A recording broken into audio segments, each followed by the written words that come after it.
Gente, a gente vai começar a falar um pouquinho de Atos dos Apóstolos a partir de introdução ao Novo Testamento de Brodos, da antiga editora Juerp. E de todos os livros do Novo Testamento, o livro de Atos dos Apóstolos, ou simplesmente Atos, ocupa uma posição singular. É o único que tenta apresentar uma narrativa histórica dos tempos imediatamente seguintes à ascensão de Jesus Cristo. Já foi ressaltado que esse livro é o segundo volume de uma obra de 2 volumes de Lucas, o Médico Amado. Então, esse já foi ressaltado que ele fala, é o que Carmona defende, certo? Então, seguindo aqui. O primeiro volume é um evangelho, onde se encontra a história do fundador do movimento cristão. O segundo inicia-se onde o outro terminou. Então, primeiro é o caminho de Jesus, depois é o caminho da igreja. A informação encontrada nele não se encontra em nenhum outro livro do Novo Testamento. Alguma informação pode ser colhida das epístolas acerca da igreja primitiva, mas é somente quando colocamos essas epístolas dentro da estrutura de Atos que podemos reconstruir até certo ponto a história da igreja que emergia. Muita coisa no Novo Testamento só é entendível quando vista à luz do cenário histórico encontrado em Atos. Sem este livro, não teríamos quase nenhum registro dos acontecimentos ligados à expansão do cristianismo após a ressurreição e a ascensão de Jesus. Atos forma uma ponte entre os evangelhos e as epístolas. O evangelho prevê a igreja, as epístolas pressupõem a igreja. O livro de Atos foi escrito para descrever o surgimento e desenvolvimento da igreja.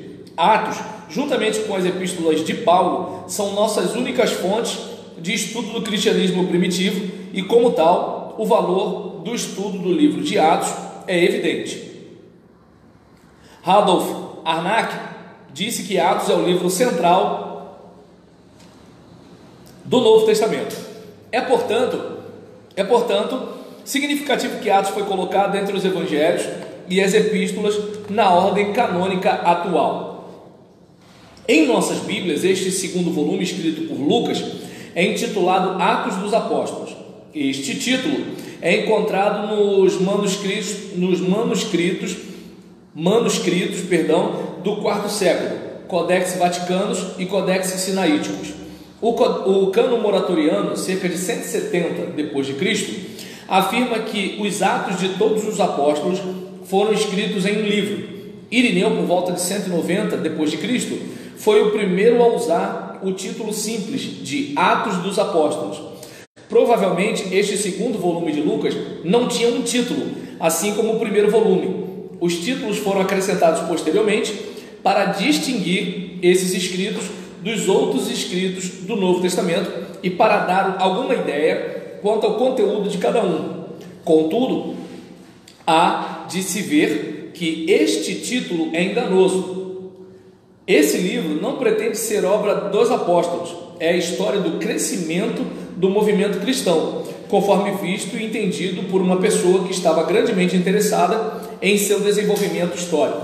Então a gente percebe, à luz do que Brodos está dizendo aqui, em relação ao fato de que, se fosse para falar de todos os apóstolos, beleza, mas não é bem isso que acontece. Fala da igreja iniciante, isso sim. Um bloco grande falando sobre Pedro, um bloco grande falando sobre Paulo, e nesses 2 blocos falando pouca coisa sobre alguns apóstolos, mais ou menos assim. E aí nisso, estudantes do Novo Testamento,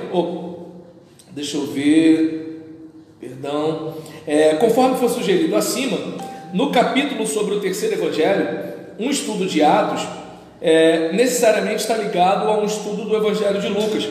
Que o mesmo autor escreveu os 2 livros é largamente conhecido. No início de cada volume, o autor endereça a cada um deles a mesma pessoa, Teófilo. Lucas 1, versículo 1 a 4 e Atos 1, versículo 1. No prefácio de Atos, o autor indica que escreveu um volume anterior, acerca da vida de Jesus Cristo, juntamente com a semelhança de estilo e vocabulário em toda a parte evidente. Numa comparação dos 2 livros, um exame da parte final do Evangelho e do início de Atos mostrará como o autor habilmente entrelaçou os materiais para provar que um acompanha o outro. Estudantes do Novo Testamento, contudo, sentem que a relação entre os dois volumes é mais profunda do que o fato de os dois terem sido escritos pela mesma pessoa. É de maneira geral reconhecido que os dois livros formam volumes conexos de uma única obra, sobre a história primitiva do cristianismo, seus primórdios e desenvolvimento. O primeiro volume retrata os primórdios, o segundo conta acerca do surgimento e desenvolvimento da igreja. Juntos, os dois relatam os dois estágios do cristianismo, conforme apresentado em Lucas 24, versículo 46 a 47, um cumprido na vida de Jesus, o Evangelho, e o outro na missão da igreja, Atos. O Evangelho, primeiro volume, relata o que Jesus começou a fazer e ensinar, Atos 1:1. E Atos, segundo volume, descreve o desenvolvimento lógico dos elementos básicos nesse ministério que iniciava. Então, a gente vai observar aqui aquilo que Carmona fala lá na outra obra que nós usamos, sobre o bloco Lucas-Atos. Vamos para a autoria. A evidência remota do século, a evidência remota do segundo século indica que Lucas, o médico amado, foi o autor dos dois volumes dirigidos a Teófilo. O prólogo antimarcionista ao Evangelho de Lucas, escrito por volta de 160 a 180 d.C., afirma que Lucas, o médico e companheiro de Paulo, escreveu o Evangelho e os Atos dos Apóstolos. Por volta da mesma época, o fragmento muratoriano foi escrito entre 170 e 180 d.C. Depois de afirmar que Lucas escreveu o Evangelho em um volume, o fragmento diz que os Atos de todos os Apóstolos foram escritos em outro volume pelo mesmo autor, Lucas, para o excelentíssimo Teófilo, Irineu, cerca de 185 d.C. E Clemente de Alexandria, cerca de 190 d.C., explicitamente indicam que Lucas escreveu Atos. Por referência, Tertuliano e Orígenes, ambos do final do segundo século e início do terceiro século, indiretamente sustentam que Lucas é o autor. Eusébio, em 325 d.C., muito definidamente afirma que Lucas escreveu o terceiro evangelho e Atos. Por volta do quarto século, havia pouca dúvida acerca da autoria de Lucas. Lembra do que a gente conversou a partir da obra do Rodrigues Carmona? Oi? Ele foi o terceiro evangelho? Hã? Ele foi o terceiro evangelho? Mateus, Marcos, Lucas, é o terceiro evangelho, certo? Então, aí, por exemplo, irmã Assunção para mim, boa noite, gente boa. Boa noite, gente boa. E aí, nesse caso, a gente vai reparar que, lembra quando a gente conversou a partir do texto do Antônio Rodrigues Carmona, que do século XIX para cá, que se começou a questionar a autoria do cânon? Você percebe que, assim, por que era difícil alguém questionar? Porque os cristãos, os leitores mais próximos, atribuíam a Lucas. Deu para entender? Então, pelo fato de ser designado desde os tempos mais remotos como sendo Lucas, o médico amado, de Colossenses 4,14, houve tentativas de se provar que sua profissão poderia ser claramente discernível através do seu vocabulário. Após William Hobart, após uma comparação dos escritos de Lucas com os de 4 médicos proeminentes do mundo antigo, Hipócrates, Galênio, Discórides e Areteu, concluiu que o material dos 2 volumes só poderia ter vindo da mão de um médico. Hobart concluiu que o autor se inclinou para o uso de termos médicos, em contraste com os outros autores do Novo Testamento, fazendo uso de termos e locuções que um médico provavelmente usaria, devido ao treinamento e hábito. Embora esta obra de Hobart tenha sido inteiramente criticada como desprovida de um elemento básico de pesquisa, ele não demonstrou que outros escritores não médicos não empregaram as mesmas locuções e termos. A evidência cumulativa como um todo dá apoio ao pensamento de que o autor era realmente um médico, pelo menos não foi provado que ele não era médico. Tá, então, novamente, deve-se dizer que o nome do autor não aparece no Evangelho nem em Atos. Se o autor foi um companheiro de viagem de Paulo, conforme indicado pelas primeiras testemunhas da igreja, então deveria haver dentro destes livros algo que desse algum apoio a esta ideia. Quando se lê Atos 16:10, é impressionante que o uso do pronome da primeira pessoa no plural começa a aparecer nas narrativas de viagem. Há várias passagens como esta, e estas são referidas como seções que contêm o pronome nós. Por exemplo, o capítulo 16, versículos 10 a 17, 20, versículos 5 a 21, e também 27, versículos 1 a 28. E estas seções indicariam que o autor foi igualmente uma testemunha ocular desses acontecimentos e companheiro de Paulo nessas ocasiões. O autor dos dois livros foi cuidadoso em indicar que houve coisas das quais ele não foi testemunha e que extraiu várias fontes para apresentar essa informação. Lucas capítulo 1, versículo de 1 a 4, que o Leandro até leu, ou o Fernando até leu agora há pouco, quando você perguntou sobre a questão da pesquisa. E seria improvável que alguém que foi tão cuidadoso em apontar suas fontes deixasse de eliminar ou mudar os pronomes da primeira para a terceira pessoa. Né? De algumas das experiências contidas em Atos, ele realmente foi participante. Para esses eventos, ele usou a primeira pessoa. Segundo Atos, o autor não estava presente com Paulo em Corinto ou Éfeso. E as cartas de Paulo a essas cidades não fazem nenhuma referência a Lucas. É dificilmente concebível que um escritor posterior incorporasse um diário de mais alguma pessoa e deixasse de mudar os pronomes. O vocabulário e o estilo das seções que empregam nós são demasiadamente semelhantes às seções de Lucas Atos, que empregam o pronome eles, para não serem da mesma mão. A mesma pessoa colocou os dois volumes inteiros na forma final. Então, eu não sei se dá para perceber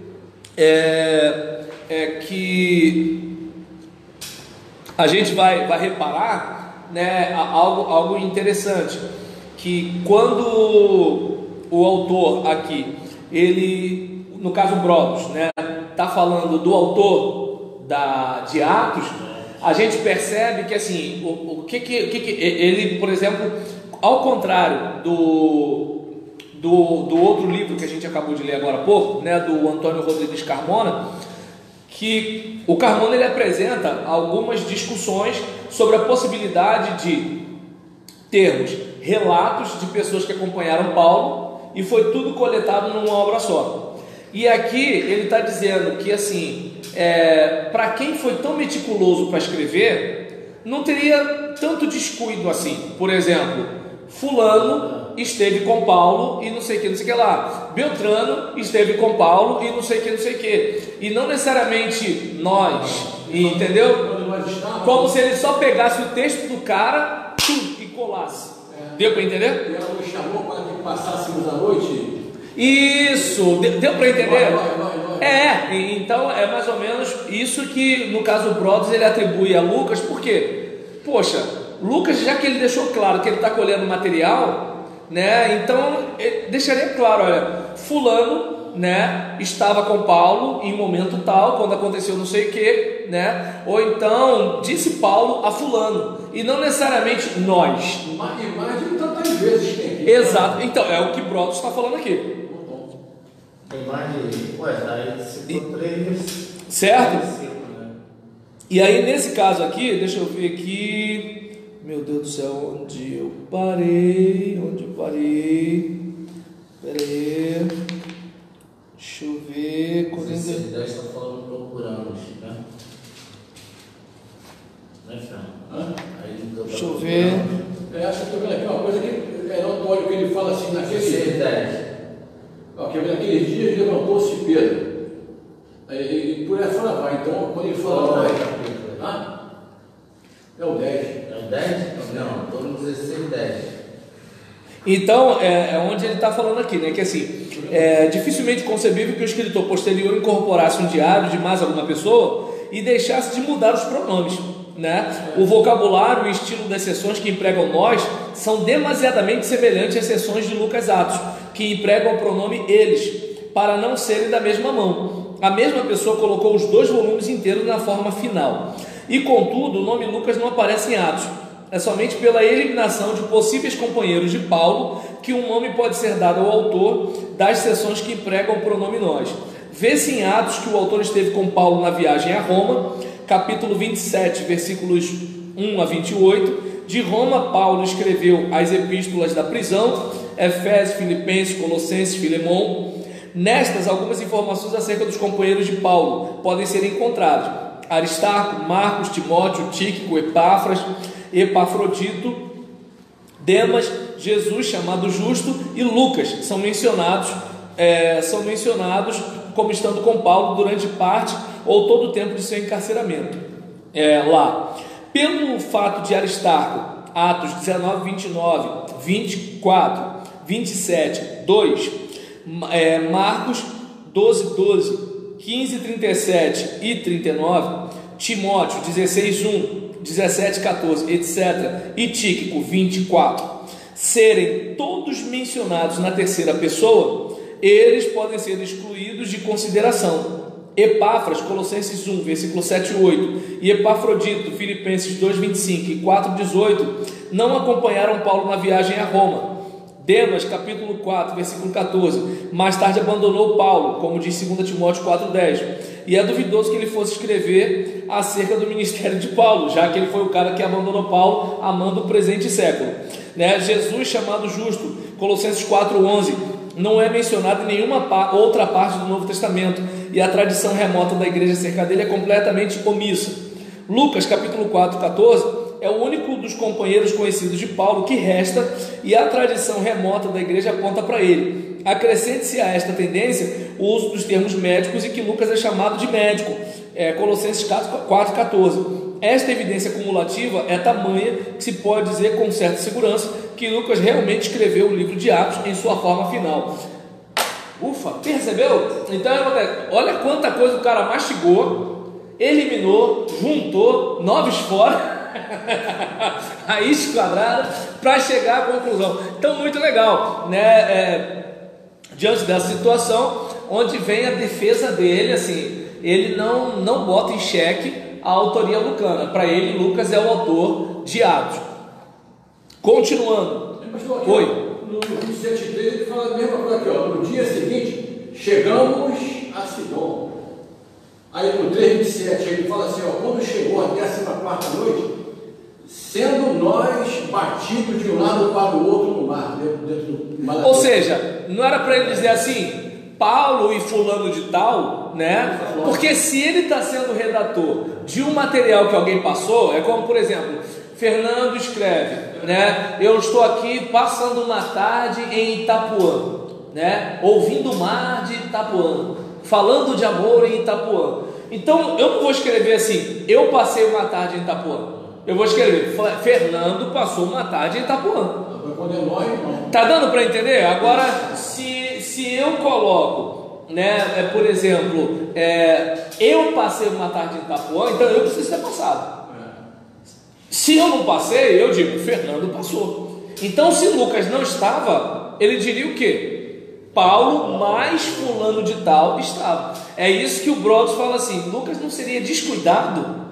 O conhecimento que ele tinha. Deu para entender? Ele não seria descuidado para dar um mole desse, né? Então, aí não sei se deu para você perceber, Fernando, aquilo que, quando a gente fala que a Bíblia é palavra de Deus em linguagem humana, o que a gente está querendo dizer? Que a parte da linguagem humana é analisada dessa forma. Não é porque assim, a Bíblia é a palavra de Deus, a gente não vai mastigar, a gente não vai estudar as coisas para tentar discernir. Então você vê que é o seguinte, a gente vai pegar algumas pistas do diálogo, né, do raciocínio, do que está acontecendo ali, para poder, isso aqui é atribuído a fulano, atribuído a Beltrano e coisas do tipo. Vamos seguir então. Eu vou procurar a tradução do grego lá. Não é fraco não. Temos um grególogo na turma. Para saber se tem algum equívoco na Não, é maneiro, mas tem que ver as palavras. Rapaz, maneiro as palavras, hein? o Fernando não é fraco não. E aí nisso, vamos, né, para a data. E o tempo de escrita de Atos é um dos problemas mais discutidos no meio erudito do Novo Testamento. A gente, por exemplo, vai reparar né, que estudiosos competentes argumentaram seriamente em favor de datas que vão desde 60 depois de Cristo até a metade do segundo século. Vocês lembram disso, né? Duas coisas, entretanto, são evidentes. Atos foi escrito depois do Evangelho de Lucas e subsequente aos eventos de Atos 28. O tempo da estadia de 2 anos de Paulo na prisão romana, Atos 28:30, é necessariamente o terminus aquo, que significa fator determinante, a data mais antiga possível. Até o surgimento da crítica histórica, era geralmente aceito que Atos foi escrito antes do primeiro julgamento de Paulo perante Nero. Embora ainda haja discussão acerca da época exata do encarceramento de Paulo em Roma, conforme visto em Atos, a maioria dos estudiosos colocaria o fim dos 2 anos dentro do período 59 a 62 depois de Cristo. O fator determinante na datação deste período é a revocação de Félix para Roma e a chegada de Festo como procurador da Palestina. Os historiadores romanos e Joséfo, ou seja, Flávio Joséfo, não são claros acerca da queda de Félix e Palas, que é o irmão de Félix. Palas serviu de instrumento para adotar Nero na família imperial de Cláudio.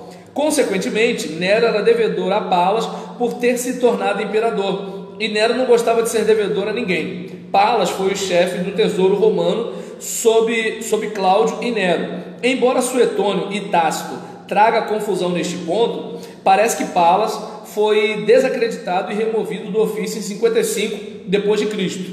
Joséfo escreveu que Félix fora convocado a Roma, mas foi salvo da ruína completa pela intervenção de seu irmão. Contudo, embora Palas não mais fosse o chefe do tesouro romano, ele ainda mantinha grande influência em Roma. Não se segue necessariamente, então, que Félix teve que ser resgatado antes da remoção de seu irmão, conforme alguns críticos exigiriam. Do número de eventos que Lucas registra como acontecendo desde a época de Atos 18:12, a ascensão de Galho à procuradoria em Corinto, em 51 a 52 depois de Cristo, até a chegada de Festo a Cesareia, como está em Atos 25:1, pareceria necessariamente que Palas salvou seu irmão da desgraça após 55 depois de Cristo.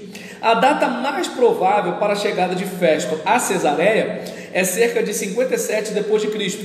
Isto colocaria a viagem de Paulo a Roma no inverno de 57 a 58.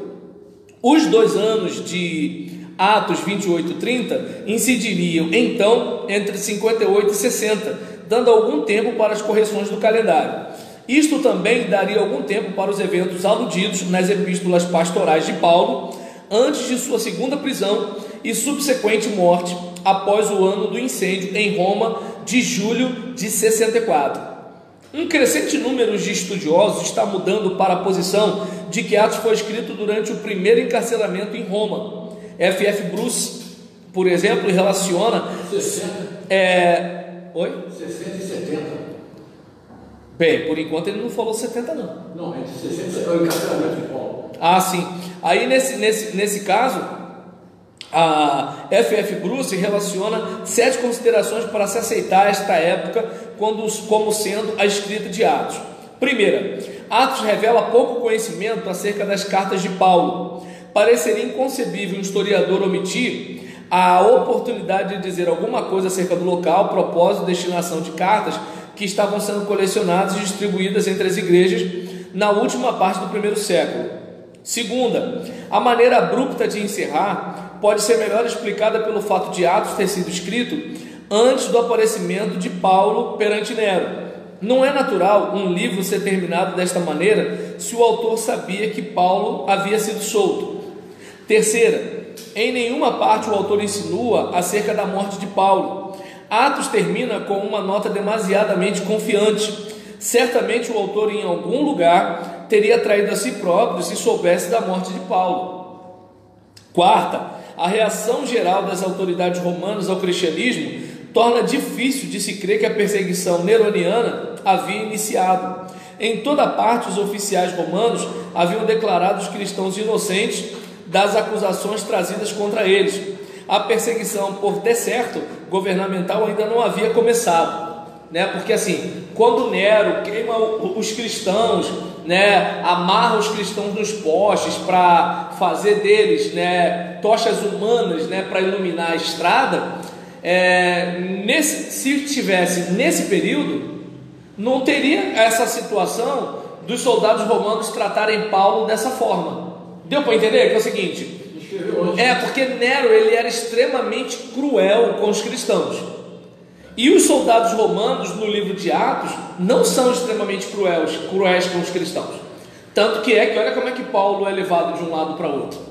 Mas Paulo era cidadão romano e Nero era doido. Entendeu? Então, né? Até quem nunca leu Atos, eu espero que vocês tenham lido Atos, Jefferson, espero, né? Então, até mesmo quem nunca leu Atos já deve ter visto a história de Nero em algum filme de sessão da tarde. Pelo menos quando eu era criança tinha muitos, né? Hoje em dia não se passa mais filme bíblico praticamente na televisão, mas na minha infância, deixa ninguém dormir aí não, tá, Rita? Aí nisso, né? Aí, por exemplo, a gente, por exemplo, você vai reparar que assim, muitos filmes sobre Nero mostravam um camarada totalmente excêntrico e cruel e covarde, né? Então é uma das questões aqui do F.F. Bruce. Continuando, né? Deixa eu ver aqui.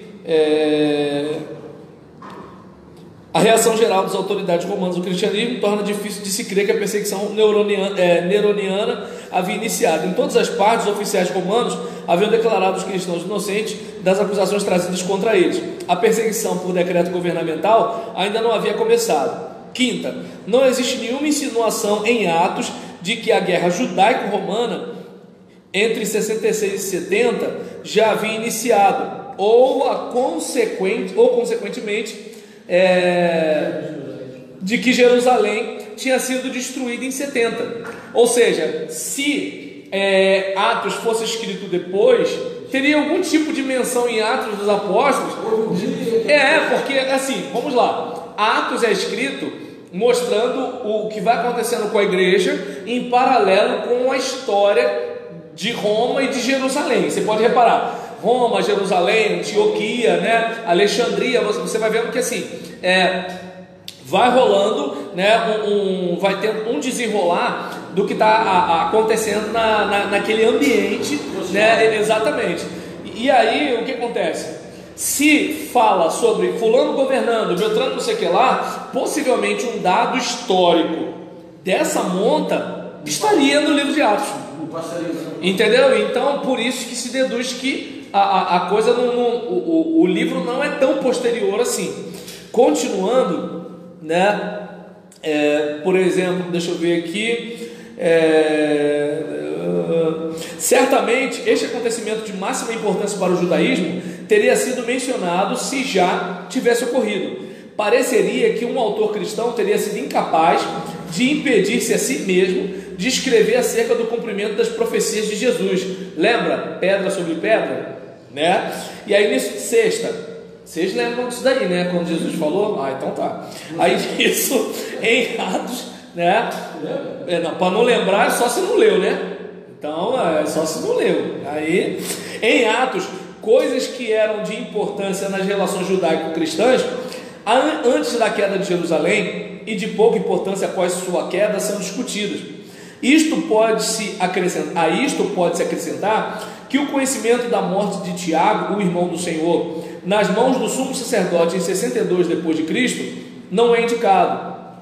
Sétima, a teologia de Atos parece ser primitiva, tanto na concepção quanto na terminologia. Tanto que vocês percebem, né, aquilo que a gente falou aqui. Você vai pegando as epístolas pastorais, elas estão num nível diferente, né, do contexto de igreja em Atos dos Apóstolos.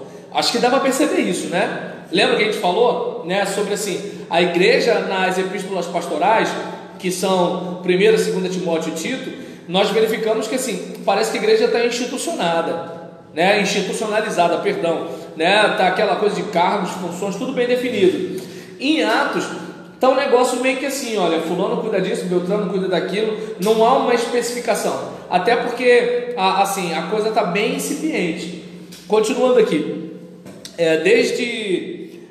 destas 7 considerações, somente 3, a segunda, a terceira e a quarta, são relevantes para a datação de Atos antes da soltura de Paulo da prisão. Os outros argumentos poderiam também ser usados para qualquer época anterior à queda de Jerusalém. Pode-se ver que o encerramento abrupto de Atos com Paulo na prisão não é mais abrupto que a maneira pela qual o autor encerra a discussão acerca dos outros apóstolos, especialmente Pedro, Atos 12, 17, Atos 15 e 11. Não se ouve acerca de nenhum dos apóstolos após Atos 15.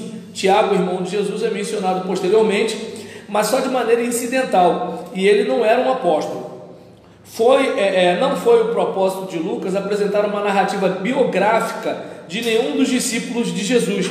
Eles entravam na história do propósito de Lucas somente quando contribuía para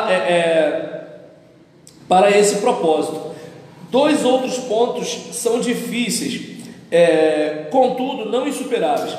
Estes têm a ver com o fato de que Atos nada sabe acerca da morte de Paulo, nem parece ter conhecimento acerca da perseguição oficial do governo. É universalmente aceito que Paulo de fato não morreu nas mãos de Nero. Deixa eu ver aqui. O que não está manifestamente claro é a época da sua morte. Será que Paulo foi solto da prisão e posteriormente preso outra vez, sofrendo martírio? Ou será que ele nunca obteve liberdade após o encerramento de Atos? Alguns argumentam que este último caso é real. Lucas escreveu, dizem estes críticos, esperando que Paulo fosse solto, mas isso não ocorreu. Paulo realmente apareceu perante Nero e foi achado culpado de acusações suficientes para ocasionarem sua morte. Esta seria uma explicação para o livro terminar da maneira como termina.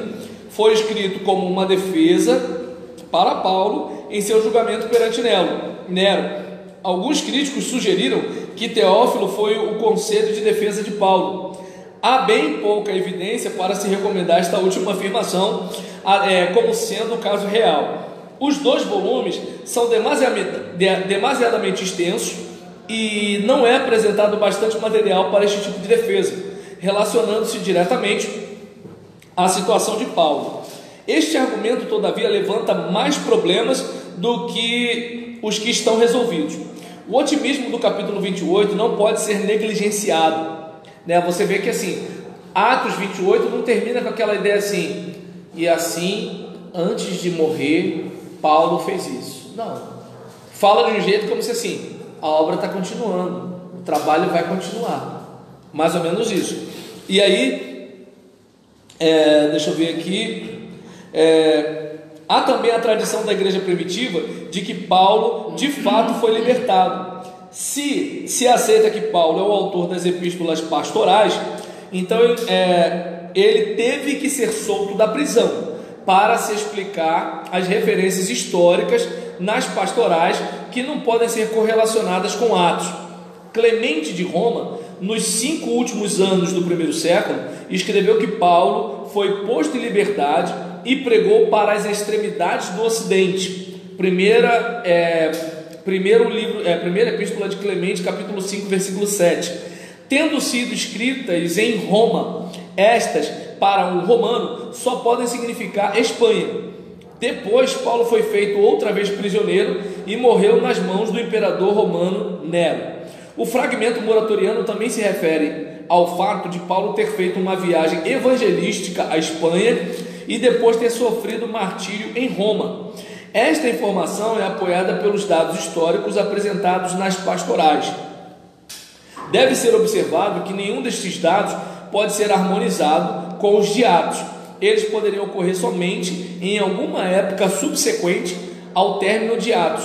Se de fato Paulo foi solto da prisão por volta de 60 depois de Cristo e morto durante ou após o incêndio de Roma, 64, haveria tempo amplo para os eventos contidos nas pastorais. Frank Stagg sugeriu que Lucas encerra Atos da maneira como faz, porque ele alcançou seu propósito de escrever a obra de 2 volumes. Portanto, a soltura de Paulo da prisão, embora Lucas soubesse que ela havia acontecido, foi sem importância para o argumento. Seguindo, terminar com uma nota de otimismo acerca do futuro do movimento, do movimento cristão, foi algo mais ao propósito de Lucas. Lucas teria sabido acerca da soltura de Paulo, seu ulterior ministério, reaprisionamento e morte em 2 Timóteo 4:11, mas seu propósito não foi apresentar um esboço biográfico de Paulo, foi traçar a história do poder do Evangelho em sua superação de todas as barreiras que separam o homem e de Deus, que separam o homem do homem e de Deus. Atos 28:31. O encerramento com uma nota otimista indicaria que a justiça romana, em toda parte, achava o cristianismo inocente de todas as acusações. Os excessos insanos de Nero eram bem conhecidos no mundo romano, e Atos poderia ter sido escrito logo após a morte de Nero, em 68 depois de Cristo, para mostrar quão sadiamente os oficiais romanos tratavam o cristianismo antes de Nero ter transferido a culpa de ter queimado Roma de si mesmo para os cristãos. Isto explicaria a razão para a ausência de se observar a perseguição governamental oficial. Na época da escrita, Roma estava em guerra com a nação judaica, anos 66 a 70 depois de Cristo. Lucas é enfático ao mostrar que, assim como o inimigo do governo romano era o grupo dos obstinados líderes judeus, o inimigo real do cristianismo era a religião fanática do judaísmo. Talvez, com a morte de Nero, a perseguição neroniana tinha já começado a parar ou perder sua força. A esta altura, o cristianismo estava quase completamente separado do judaísmo.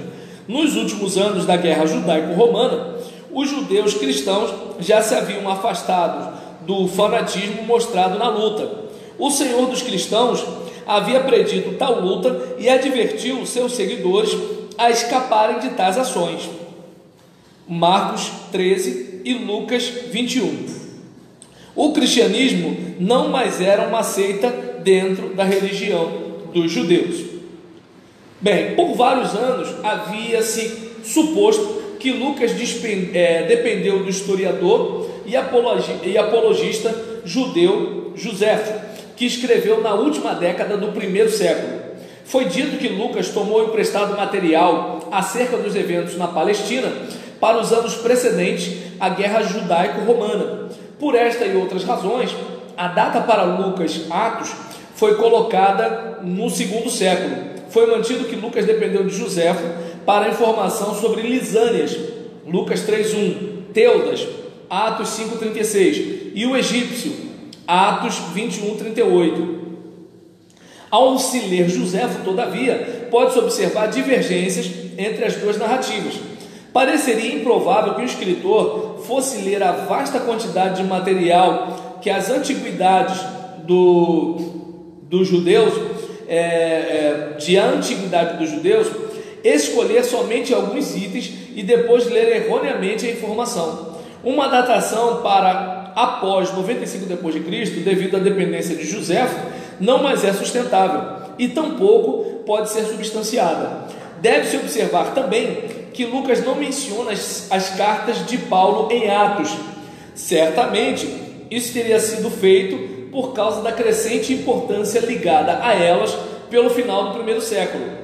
Teria sido uma oportunidade boa demais para um autor perder e de não dizer alguma coisa acerca do local e ocasião da composição delas, especialmente se ele pretendia ser um companheiro de Paulo. A única explicação para a ausência de referência ao corpus paulino é que o autor estava de fato em contato direto com o escritor delas, e não necessariamente alguém que depois teve acesso às obras de Paulo. Pastor, Oi. a gente não pode também levar por essa visão? Pode não? Vamos Brothers, a gente não pode levar por essa visão. Não. Escuta o Fernando. Eu digo assim, vamos supor que ele tenha visto o Paulo escrever essas cartas das igrejas, mas tipo assim, não via valor nisso para ser escrito. É? Lucas não veria valor nos escritos de Paulo? Poxa, ele está citando uma situação aqui. Pode ter sido isso também, pô. Entendi. Eu acho que, poxa. O que você acha? Eu vejo que. O que você vê?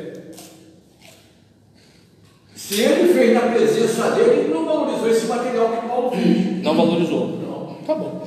Então vamos lá. Porque se tivesse valorizado, depois feito na frente dele, ele teria escrito, pô. Não tinha como não escrever isso aí. Agora, quando ele escreveu, deve ser, pô. É inescapável o fato de que a data escrita de Atos está ligada com a do Evangelho de Lucas. Já foi mostrado que Lucas Atos é uma obra de 2 volumes sobre as origens do cristianismo. Os 2 prefácios indicam que o Evangelho foi escrito antes de Atos. Foi estabelecido que Lucas usou Marcos como uma de suas fontes para escrever o Evangelho e, portanto, teve que ser escrito depois de Marcos. Foi sugerido no capítulo 6 da obra dele aqui, que Marcos foi escrito em certo momento após o início da perseguição neroniana. Se Marcos escreveu de Roma e baseou seu evangelho no testemunho de Pedro, então isso teve que ser após a morte de Paulo, já que Paulo em nenhum lugar em suas cartas alude ao fato de Pedro ter estado em Roma.